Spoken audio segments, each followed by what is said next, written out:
Good morning, everyone. Welcome back to another Thursday morning Bite-Sized Buhl. My name is Kayla. I am the staff educator in the Buhl Planetarium. Now, before we get started today, I just want to make everyone aware that we are recording this Facebook Live to be posted to our YouTube channel.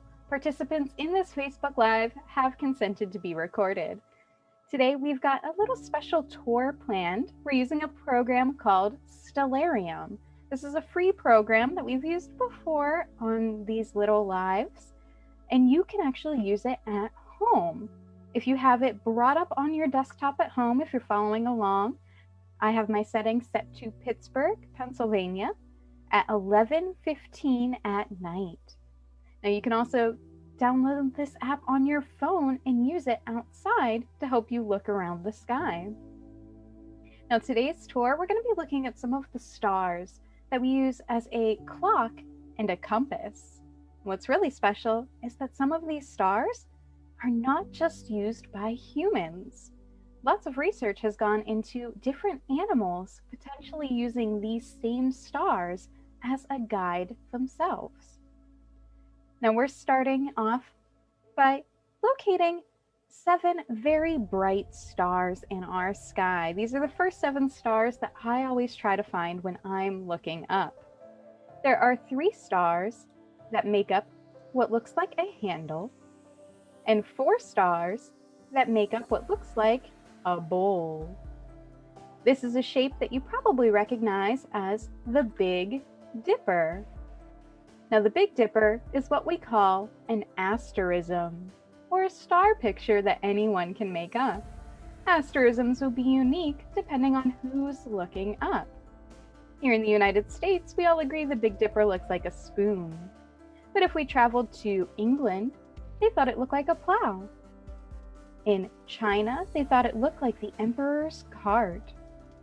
It became very hard for early astronomers to share information because we were all calling the same part of the sky by a different name, until the International Astronomical Union made a map of our sky, and they agreed upon 88 official constellations that would be recognized by astronomers worldwide.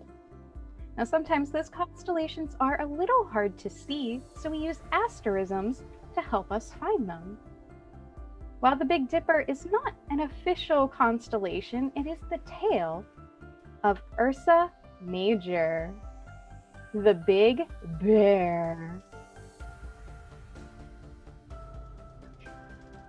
Now this is one of the first constellations that I like to find in the sky because it's very bright and easy to see, and it will help point me to other stars in the sky. There's one star in particular that this asterism is really handy at finding.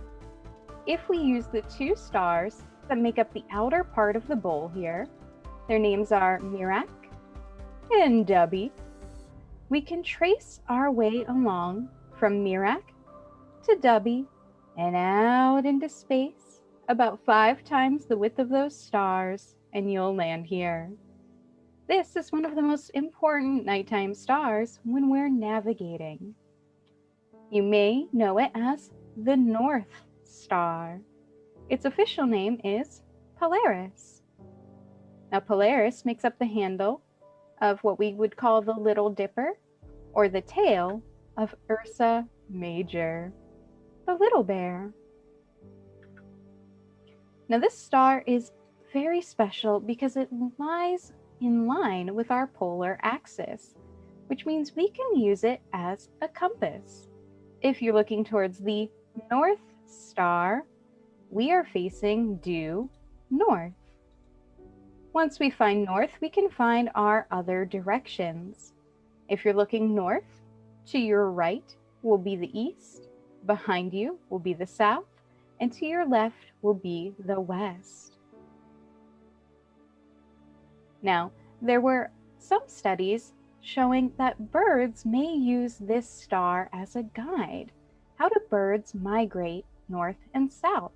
Well, some songbirds were studied during migration season, the indigo bunting's bird, and they were really wondering how they could navigate through the sky. Was it the North Star? Well, they took these birds into a planetarium.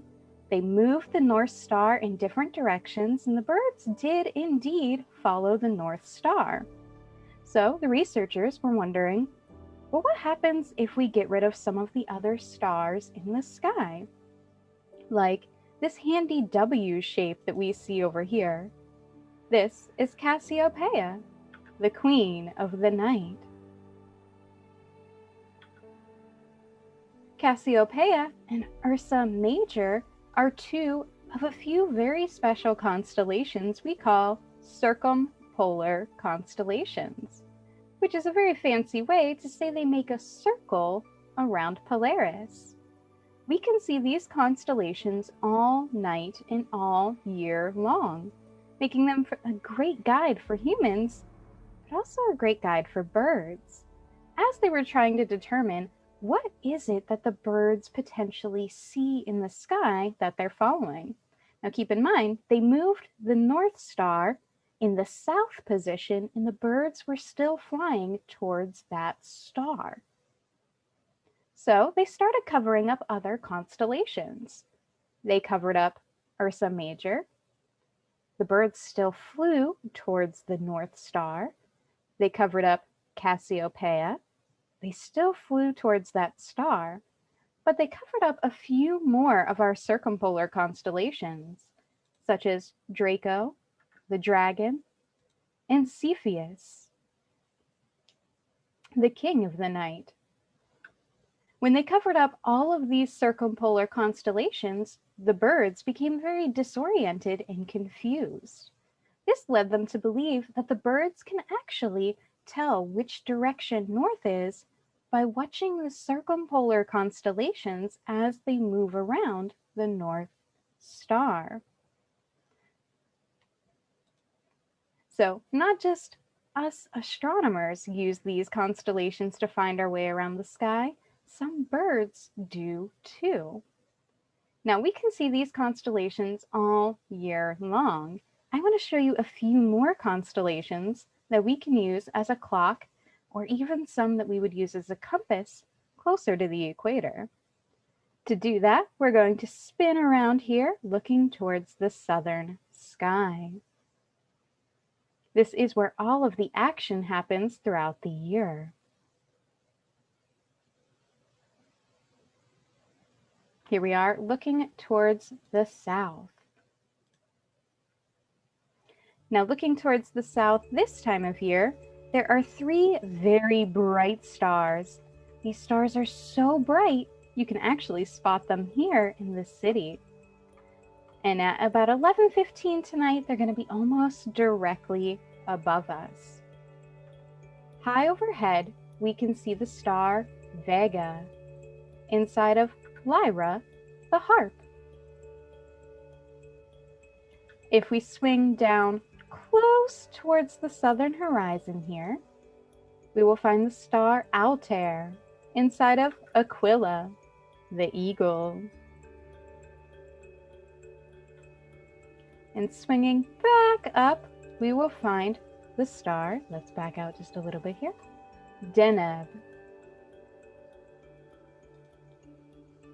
Deneb means tail feather, and it's found inside of Cygnus, the swan. Vega, Altair, and Deneb make up what we call the summer triangle. This is another asterism that we can use as a clock throughout the year.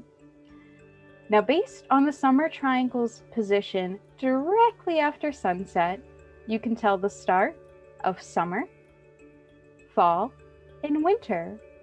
If it is sitting on the eastern horizon as the sun sets, that means spring has turned to summer.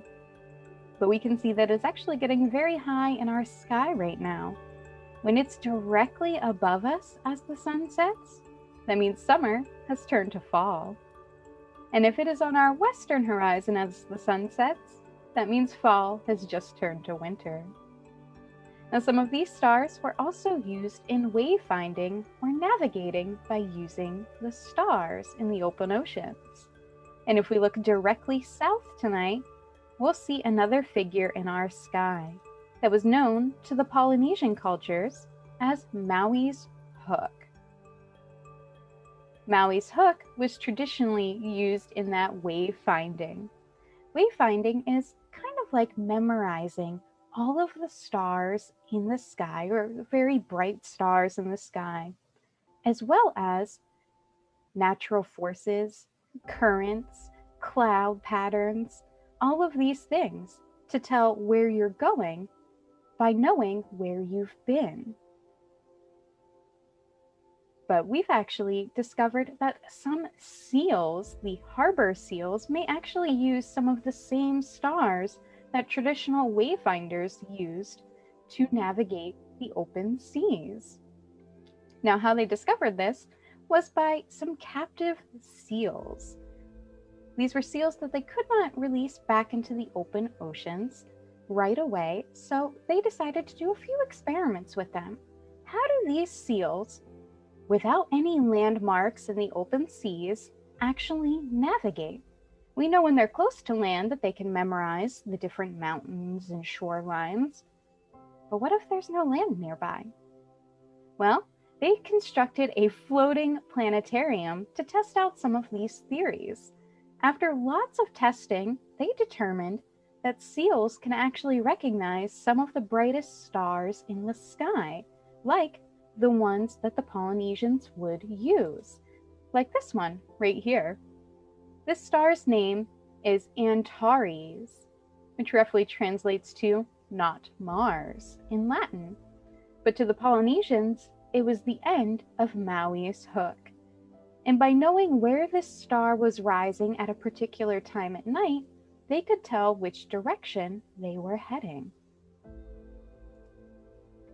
Now, looking towards the south tonight, there is another very famous asterism. This one's very easy for me to spot in the night sky. It looks like a little teapot. Here is the handle, and here is the spout. And if you look at it just right, you may see what looks like steam rising out of our teapot. Now, what we're seeing is not actually steam. What we're seeing is light pollution being created by the Milky Way galaxy. Now, if you've ever tried to look at the stars within the city, you may notice that you can't really see them. Here in the city, our lights do not have a hood over them. So the light shines up into the atmosphere, it bounces off of dust particles and water vapor, and it lights up our sky. This blocks our view of the stars. Now, the same thing is kind of being created here in our sky. The Milky Way galaxy is home to billions of stars. It's also home to gas and dust. The starlight bounces off of all of this gas and dust in space, causing it to glow in our sky. The large bulge we see by the spout of our teapot there is the center of the Milky Way galaxy. A large collection of stars is in that region. The trail we see leading up through the sky is the nearest spiral arm to the arm we live in. Now, we're not the only ones who can use the Milky Way or can see the Milky Way. A lot of research has went into dung beetles. Sounds a little gross. Now, dung beetles need to be able to find their food source. They also need to be able to migrate and travel across the desert. Now, a lot of times they can use the moon. Bug eyes are not as powerful as our human eyes when detecting individual star light, but very bright things they can find. On a very clear night when the moon is shining bright, they can kind of use the moon as a guide. Now, a lot of researchers went into what happens when they can't see the moon. How do they migrate around? Well, on a very clear night with no moon, the Milky Way actually shines extremely bright in the desert. So researchers believe that they may use the Milky Way as a guide instead of using the moon.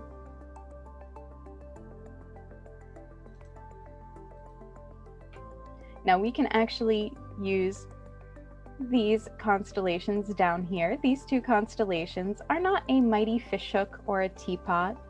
They are Scorpius, the Scorpion, and Sagittarius, the Centaur Archer. Now we can see that the moon is traveling very close to the Milky Way here, right across here. This is a very famous path in our sky that we call the Ecliptic. It's the apparent path that the sun appears to take from our perspective here on Earth. You'll see that it kind of lines up with our zodiac constellations. We're just seeing 2 of these 12 constellations, but we can bring up some of the others, like Capricornus, Aquarius, Libra, and Virgo. These constellations almost seem to form a band around our planet. Now, this is not just the path of the sun, this is also the path of our moon, and the path of the major planets in our solar system. And there are actually 2 planets that we can spot at about 11:15 tonight if you're looking up. Now, if you have any tall trees in your neighborhood, you might want to look up a little closer to midnight to be able to see these planets. When we're looking for planets, you want to start by looking for bright points of light. Planets often look like bright stars in our sky, but if you watch them for several seconds, you can see whether or not they appear to twinkle. Stars will twinkle in our atmosphere because they are so far away, but planets do not appear to twinkle. Now, the 2 planets that we can spot are near Capricornus and Aquarius. We'll start just by following our path from the moon here. Within Capricornus, we can find Saturn. Now, it's important to know that in wayfinding, we can actually use planets and our knowledge of where they orbit in the sky from our perspective to help navigate the open seas as well. Now, Saturn is of course known for its spectacular rings. Those rings are very wide, but on average they are very, very thin. And those rings may look like solid lines, but they're actually made up of billions of pieces of ice, rock, and other debris that is in orbit around Saturn. We're going to back away now so we can take just a quick peek at our other planet that we can spot tonight. Now, for traditional wayfinding, you needed to memorize a lot of different material. You needed to know those clouds, the different currents, where the planets rise and fall in the sky, as well as bright stars. And you needed to be able to track all of these things continuously throughout your voyage. Lots of times they would have several wayfinders who would swap out and take turns. That way you could still sail and sleep. Now we can see Jupiter within Aquarius here. Jupiter is the largest planet in our solar system, made up of hydrogen and helium gas. Jupiter is of course known for its great red spot, but if you are using a telescope tonight, you will not get a good view of that spot, just due to its rotation. That spot is a giant storm that's been raging for hundreds of years. But scientists determined that storm is actually beginning to shrink. It used to measure 3 Earths wide. Now it's only slightly bigger than 1 Earth. And we have taken a pretty amazing look at some of the stars that we can see in the sky that you can use as a clock and compass throughout the year. And stars that not only us people can use, but animals as well. But there is still so much more we could talk about.